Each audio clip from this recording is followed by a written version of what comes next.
just going to do our goal. Yeah. Tell the truth. Yeah, I'm wrong. And Okay. you've had... Hold on a second. That is how it started. Janice Cox, Lori Vallow's mom, and Summer Shiflett, her sister, sitting down to tell their side and her side of the story, while Lori sits in a jail cell in Idaho. I think it's unfair that she's been treated the way that she has been, and I'm really hoping that by us speaking out that people might soften their hearts a little bit towards her. It could be a difficult point to make. Lori Vallow is connected in some way to 3 different deaths, and her children disappeared in September. It's been devastating not to see Tylee and JJ in such a long time. We love them so much. And it's been devastating not to see Lori. Janice describes Lori as a doting and dedicated mother, JJ as sweet and smart, his sister Tylee as funny and a talented singer. According to the FBI, Tylee was last seen at the beginning of September at Yellowstone National Park. JJ was last seen on September 24th. But Summer says she spoke to JJ on the phone on October 1st, and she provided us with the phone records. She says the FBI is also wrong about Tylee. When's the last time you communicated with Tylee? August, before they moved, was the last time I saw her, and then I texted with her a couple times, but the last time I texted with her was September 24th on her birthday, and she responded and said, "Thank you, Summy, love you, happy birthday to you too."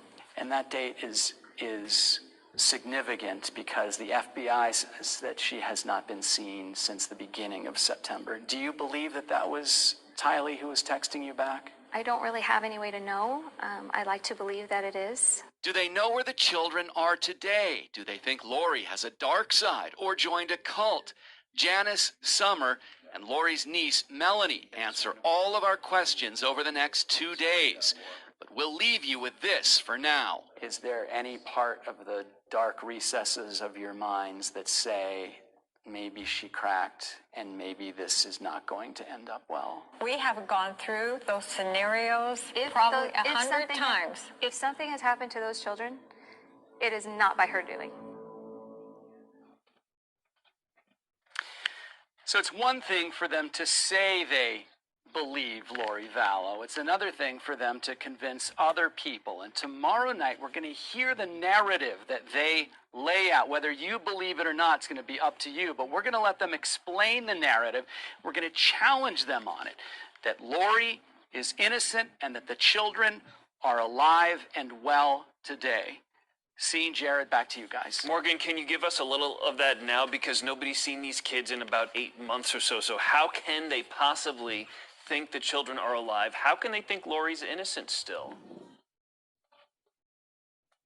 Yeah, that's really the gist of everything. And according to them, Lori was receiving threats. And that's what caused her to move to Idaho. And that's what caused her to put her children into hiding, still in hiding today. We're going to trace the source of those alleged threats tomorrow night and have those people explain, and we're going to really delve into this situation then. I tell you, it is a whole new aspect to this story. And again, you know, we're listening to one side here, so people at home are going to be able to make up their minds as to what they believe. And Morgan, at the beginning of your piece tonight, it sounded like there was a whole lot of people in that room. Can you explain who might have been in there? Yeah, not too many people. We were in a big ballroom. It was myself, our 2 crew members. It was Lori's mother, sister, their spouses, Lori's niece and nephew. I believe there was 1 or 2 other family members and 2 of their attorneys. So sounds like a lot of people, but really for a shoot like this, there weren't that many people around. However, it was really Lori Vallow's whole family, and we spent a lot of time getting to know them that day. Very interesting day to be a reporter. And that's why we're going to see these interviews in their entirety tomorrow night and through Friday. Our chief investigative reporter, Morgan Lowe, thank you.